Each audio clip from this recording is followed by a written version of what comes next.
우리는 태어날 때 울면서 태어납니다. 어머니 뱃속에서 나오면서 으앙하고 웁니다. 그리고 살면서 우리는 정말 많은 눈물을 흘리고 살아갑니다. 물론 기쁨의 눈물도 있지만요, 많은 경우에 슬픔의 눈물이 참 많아요. 인생이라고 하는 것이 살다 보니까 그렇게 쉽지 않습니다. 정말 살면 살수록 인생이라고 하는 것이 정말 힘들고 어려운 곳이구나, 광야구나, 이런 것들을 자꾸 이제 많이 깨닫게 됩니다. 한 곱이 넘으면 또 한 곱이가 기다리고 있고요. 가파른 언덕길을 힘겹게 올라가다가 주저앉아서 때로 탄식도 하고 간신히 그것을 올랐나 싶었는데 또 다른 가파른 길이 기다리고 있고, 우리 인생이 정말 쉼이 없어요. 그래서 곳곳에서 눈물을 흘립니다. 이곳에 가도 고난이 있고 저곳에 가도 고난이 있어요. 이곳에도 눈물이 있고 저곳에도 눈물이 있습니다. 두 청년이 길을 가다가 곰에게 쫓겨서 한 사람은 나무 위로 올라가고요, 한 사람은 굴 속으로 들어갔습니다. 근데 굴 속으로 들어간 한 청년이 후닥닥거리고 또 나오는 거예요. 그래서 나오고 보니까 밖에 또 곰이 있지 않습니까? 그러니까 또 굴 속으로 또 후닥닥 들어갔습니다. 그러다가 조금 있다 또 굴 밖으로 또 후닥닥 나오는 거예요. 그래서 나무 위에 있는 청년이, 여보게 제발 좀 왔다 갔다 좀 하지 말게. 왔다 갔다 하면 곰이 놀라가지고 우리에게 덮칠지 모르니까 왔다 갔다 좀 하지 마, 제발. 그냥 굴 속에 가만히 있어. 그러니까 그 굴 속에 있던 청년이, 굴 속에도 곰이 있어, 곰이 잠자고 있어, 그러더라는 것입니다. 그러니까 여러분, 굴 밖에도 곰이 있고 굴 속에도 곰이 있고 직장에도 곰이 있고 일터에도 곰이 있고 동쪽에도 곰이 있고 서쪽에도 곰이 있고, 우리 인생은 이쪽에도 저쪽에도 어떻게 보면 평안한 쉼이 없습니다. 우리 모두는 겉으로 보면요, 아무 문제가 없는 것 같아요. 허허거리고 웃기 때문에 저 사람에게 무슨 문제가 있을까 그렇게 생각을 합니다. 그런데 그 사람과 대화하면서 깊은 속을 들여다보면 거기 슬픔의 강이 흘러가고 있는 것을 발견하게 됩니다. 우리들이 전혀 알 수 없는 그러한 눈물, 아픔, 상처가 거기 있어요. 그것을 누구에게 이야기할 수 있습니까?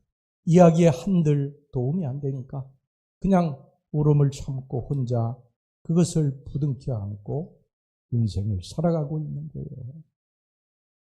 이 슬픔의 강, 우리 인생을 살면서 우리 모두가 다 그런 어려움과 아픔과 슬픔을 겪고 살아가죠. 그런데 예수님도 이 땅에 사실 때 많이 우셨어요.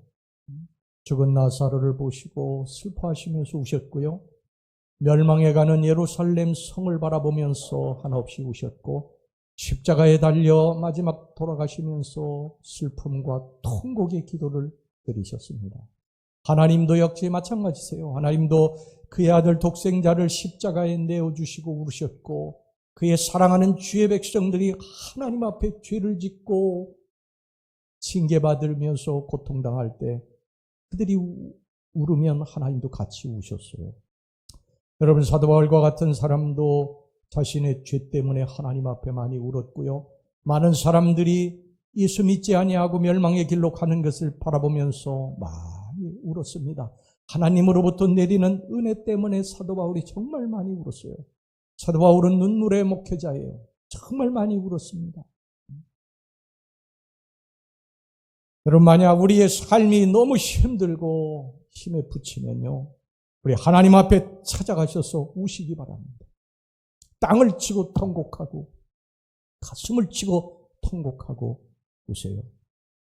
하나님은 우리의 눈물에 약하세요. 우리가 막 통곡하면서 하나님 앞에 기도하면요, 하나님의 마음이 약해지십니다. 여러분, 한나가 자식이 없어가지고요, 둘째 아내인 분인나에게 멸시와 조롱을 받을 때에 그것을 끌어안고 주님 앞에 가서 통곡하고 기도하지 않습니까? 사무엘상 1장 10절 11절 보세요. 한나가 마음이 괴로워서 여호와께 기도하고 통곡하며 소원하여 이르되 만군의 여호와여, 만일 주의 여종의 고통을 돌보시고 나를 기어가사 주의 여종을 잊지 아니하시고 주의 여종에게 아들을 주시면 내가 그의 평생의 그를 여호와께 드리고 삭도를 그의 머리에 대지 아니하겠나이다. 통곡하고 기도합니다. 통곡하고. 하나님이 그 눈물을 보시고 기도를 들으시고 응답해 주셨어요. 사무엘상 1장 19절 20절 말씀입니다. 그들이 아침에 일찍 일어나 여호와 앞에 경배하고 돌아가 라마의 자기 집에 이르니라. 엘가나가 그의 아내 한나와 동침하며 여호와께서 그를 생각하신지라. 여호와께서 그를 생각하신지라. 한나가 임신하고 때가 이름에 아들을 낳아 사무엘이라 이름하였으니 이는 내가 여호와께 그를 구하였다 함이더라.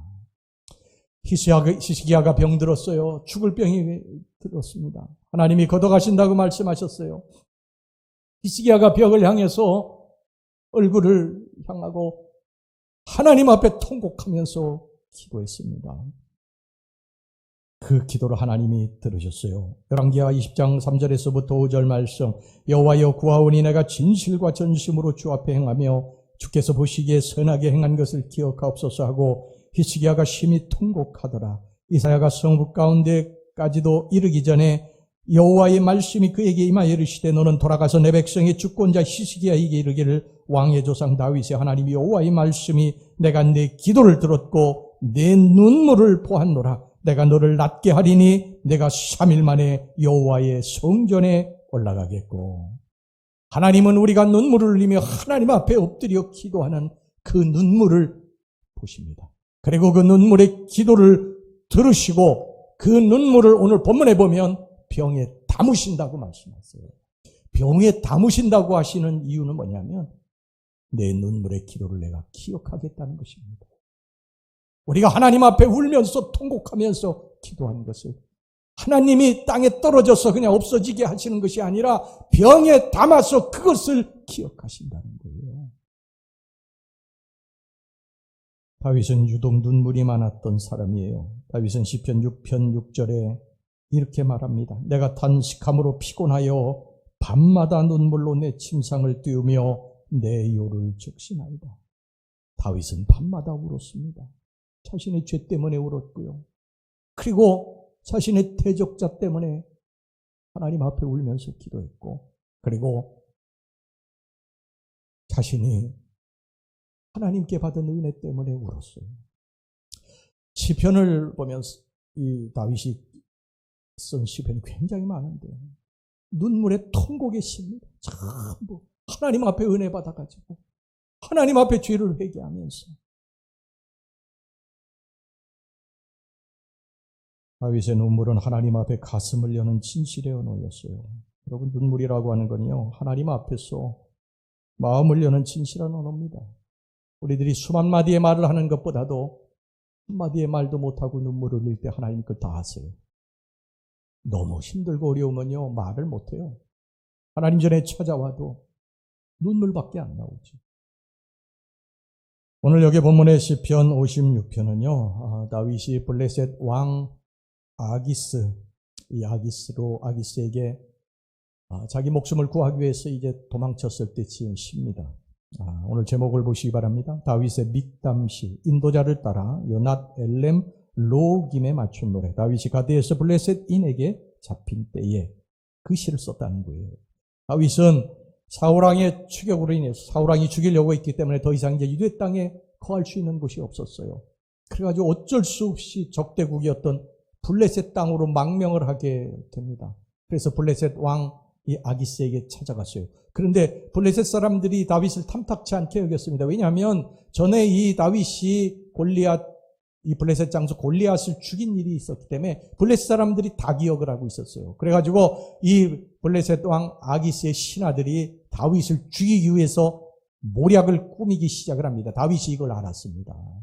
다윗은 이제 마지막 자기 목숨을 이제 이 블레셋 왕에게 의탁해서 좀 건져야 되겠다 이렇게 생각하고 여기 온 것인데, 거기서도 그를 죽이려고 했기 때문에 다윗은 이제 정말 마지막 갈 데가 없었어요. 절박한 그런 상황이었습니다. 이때 다윗이 택한 방법이 뭔지 아십니까? 하나님께 찾아가서 하나님 앞에 눈물로 기도한 것입니다. 간절히 기도했어요. 하나님이여 내게 은혜를 베푸소서. 오늘 1절 말씀 보시기 바랍니다. 하나님이여 내게 은혜를 베푸소서. 사람이 나를 삼키려고 종일 치며 앞지 않아이다. 여러분, 우리도 그럴 때가 있지 않습니까? 정말 절박할 때가 있지 않습니까? 살다 보면 그런 절박할 때가 있지 않아요? 사방에 우겨쌈을 당하고 더 이상 숨 쉴 수도 없는 죽음만을 생각한 그런 상황이 우리들에게 올 때가 있지 않습니까? 완전히 다 실패하고 다 사라지고 잿더미가 되고 아무것도 없고, 그리고 사람들은 나를 비난하고 조롱하고 그럴 때가 있지 않습니까? 우리는 다 그런 상황을 원치 않지만 나에게도 그런 상황이 와요. 여러분, 목사라고 장로라고 교회 오래 다녔다고 믿음이 좋다고 고난이 피해가는 것이 아닙니다. 제자들이 이 예수님과 함께 바다 위에 배를 타고 가는데 거기도 풍랑이 이렇지 않습니까? 우리가 예수 믿는다고 해서 고난이 피해가는 것이 아닙니다. 그 고난의 현장 안에서 우리가 하나님을 의지하고 다시 일어서는 것이죠. 하나님이 주시는 힘과 위로와 소망을 얻는 것이지, 우리에게 우리가 무풍지대 사는 것이 아닙니다. 그러니까 고난을 당한 사람에게, 아니 왜 목사가 고난을 당하지, 왜 믿음 좋은 장로가 고난을 당하지, 그러면 안 됩니다. 연약한 인생들은요, 이 고난을 피해갈 수 없어요. 여러분, 우리가 그때 무엇을 하겠습니까? 어디로 가겠습니까? 다른 방법이 없습니다.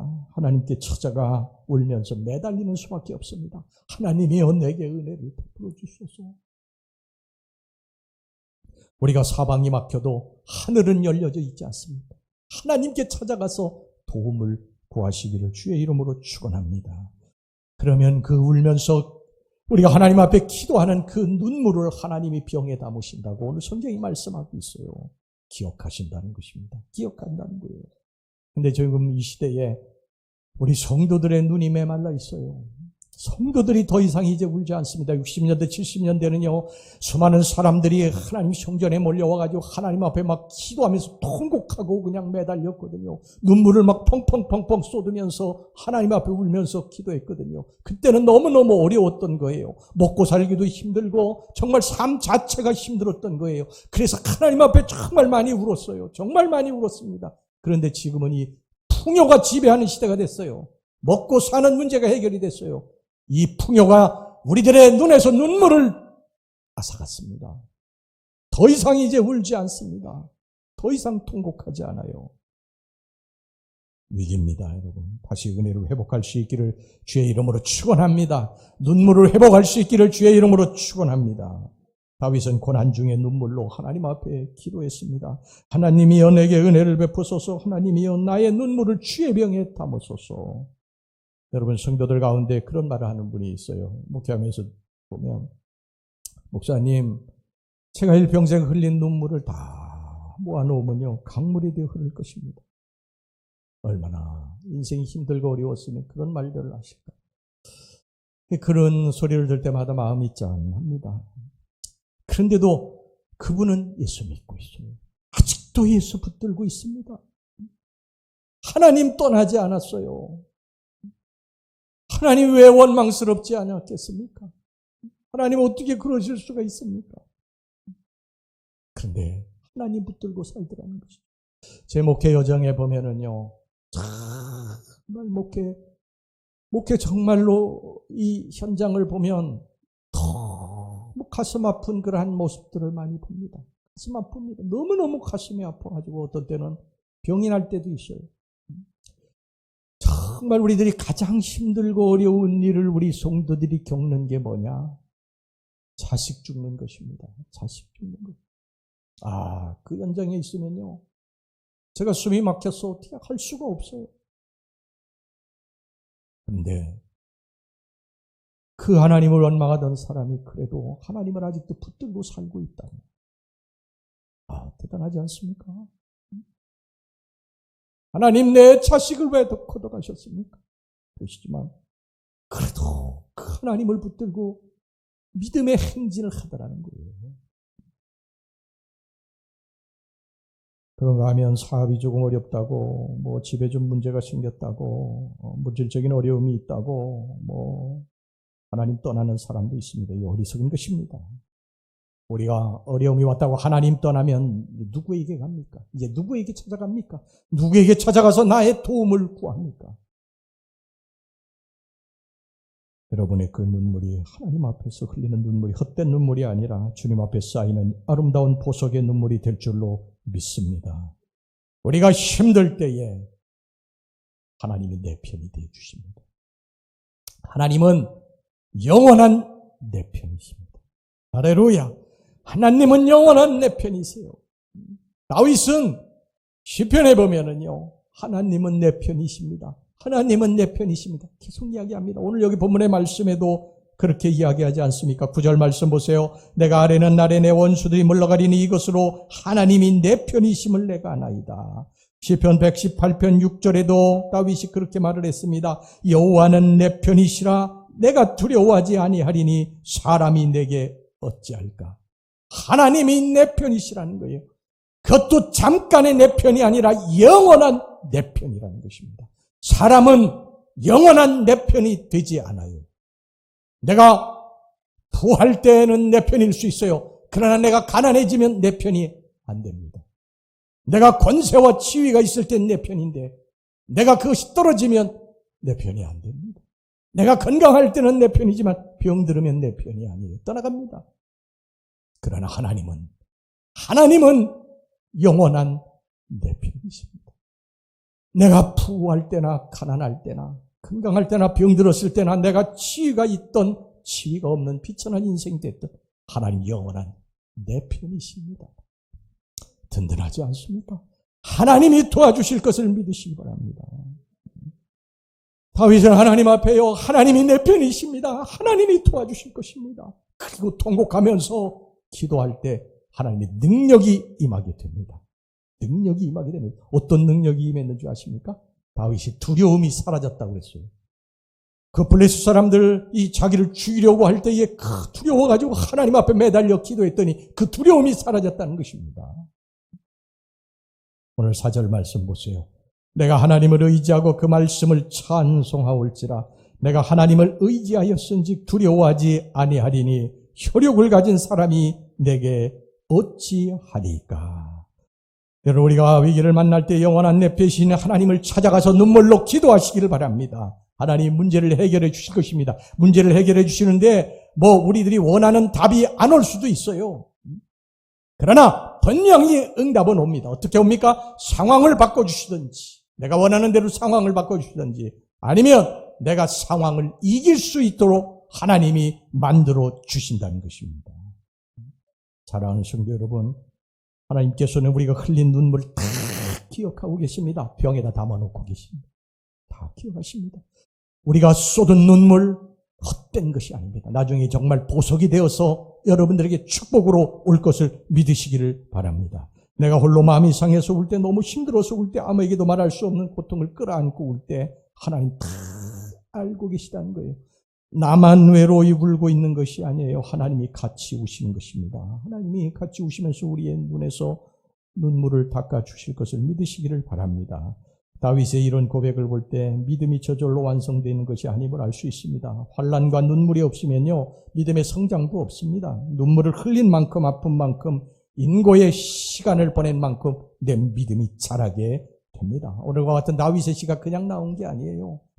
정말 하나님 앞에 통곡하면서 문제 때문에 너무너무 슬퍼하고 아파하면서 하나님 붙들고 끝까지 인내하면서 참고 일어섰을 때 이런 주옥과 같은 시가 나온 줄로 믿습니다. 하나님이 다윗을 내 마음에 합한 자라고 한 게 그냥 온 게 아니에요. 저와 여러분들이 정말 하나님 보실 때에 내가 정말 저 아들을 보니 저 딸을 보니 내 마음에 꼭 들고 내 마음에 합한 자구나, 이런 소리를 들을 수 있기를 간절히 주의 이름으로 축원합니다. 다윗처럼 많은 고난을 받은 자가 어디 있어요? 다윗처럼 많이 울어본 자가 어디 있습니까? 믿음의 조상 아브라함, 그리고 또 신앙의 사람 요셉, 위대한 지도자 모세, 이게 그냥 만들어지는 것이 아닙니다. 정말 남이 할 수 없는 고통과 슬픔, 아픔을 끌어안고 그래도 하나님을 배반치 않고 하나님 앞에 엎드려 눈물로 통곡하며 기도하면서 그 신앙의 인물들이 만들어진 거예요. 혹시 지금 고난 중에 있는 분이 계십니까?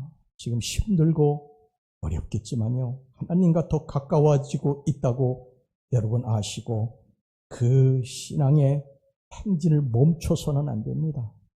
내가 지금 다윗과 같은 믿음의 사람으로 다듬어지고 있다고 그렇게 믿으셔야 됩니다. 조금만 더 인내하고 참으시기를 주의 이름으로 축원합니다. 그럴 때에 좀 더 성숙하고 아름다운 모습으로, 정말 정금과 같은 모습으로 우리들이 다시 새롭게 이제 주님 앞에 서게 될 줄로 믿습니다. 스웨덴의 유명한 이 여류신 리나 샌델이 있습니다. 1832년 스웨덴에서 목사님의 딸로 태어났습니다. 리나 샌델이 26살 때 아버지와 함께 호수에 배를 타고 나갔어요. 그런데 그 호수에 갑자기 풍랑이 면서 배가 뒤뚱거리고 아버지가 물에 빠져서 죽었습니다. 아버지는 루터교 목사님이었는데 아버지가 물에 빠져가지고 허우적거리다가 죽는 것을 그 딸이 보았어요. 리나 샌들은 절망했습니다. 하나님 앞에 한 주간 동안 통곡하며 하나님 원망하면서 막 부르짖었어요. 하나님이 살아계시다고 한다면 어떻게 내 아버지를 저렇게 물에 빠져 내 눈앞에서 죽게 하십니까? 그리고서 막 통곡하면서 기도하는데 하나님의 세미한 음성이 들려왔습니다. 사랑하는 딸아, 내 아버지는 나와 함께 저 영원한 천국에 있단다. 너는 여기서 일어나야 된다. 일어나야 된다. 내 손을 붙잡고 일어나야 된다. 그래서 리나 샌들이요, 그 하나님의 음성을 듣고 거기서 일어납니다. 그리고 이제 그에게 주신 달란트가 있었어요. 뭐냐면 그는 시인이었어요. 시를 썼습니다. 그래가지고 그 시를 쓰면서 하나님을 찬양한 것입니다. 그래 그 여인이 쓴 리나 샌들이 지은 찬양이 650편입니다. 650편. 하지만 리나 샌들의 고난은 여기서 그치지 않았습니다. 1867년에 사업가인 오스카 버그와 결혼을 했는데 이분이 나중에 이제 스웨덴 국회의원이 되는데 이 둘 사이에 아이가 하나 태어났는데 이 아이가 25살 때 사고로 죽습니다. 또 한 번 절망하죠. 리나 샌들이 하나님 앞에 정말 막 통곡하면서 하나님 원망하고 그리고 막 부르짖었습니다. 하나님, 내 아버지도 걷어가시더니 내 아들도 걷어가십니까? 안 됩니다. 이건 있을 수 없습니다.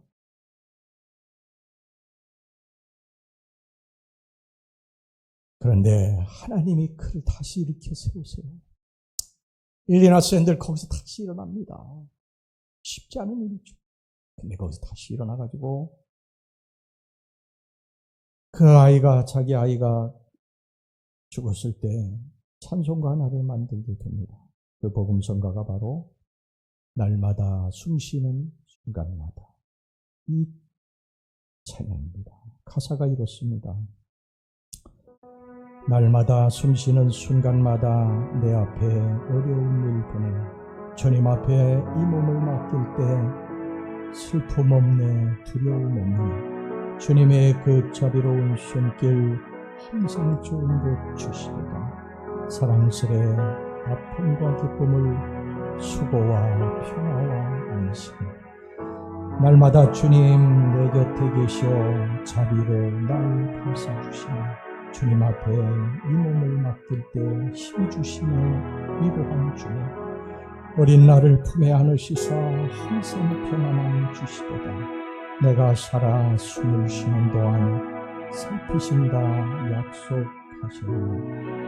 인생의 어려운 순간마다 주의 약속 생각해보니 내 마음속에 믿음 잃지 않고 말씀 속에 위로를 얻네. 주님의 도우심 바라보며 모든 어려움 이기도다. 흘러가는 순간순간마다 주님 약속 새겨봅니다. 우리 가사 잘 음미하며 우리 같이 찬양 좀 부릅시다.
어떤 어려움이 와도, 어떤 문제를 만나도, 어떤 절망에 처해도 리나샌들처럼 아버지도 잃고 사랑하는 아들마저 잃는 고난을 겪는다 할지라도 하나님 떠나지 말고 하나님 붙들고 우리 주님이 부르시는 그날까지 믿음의 행진을 우리 계속합시다.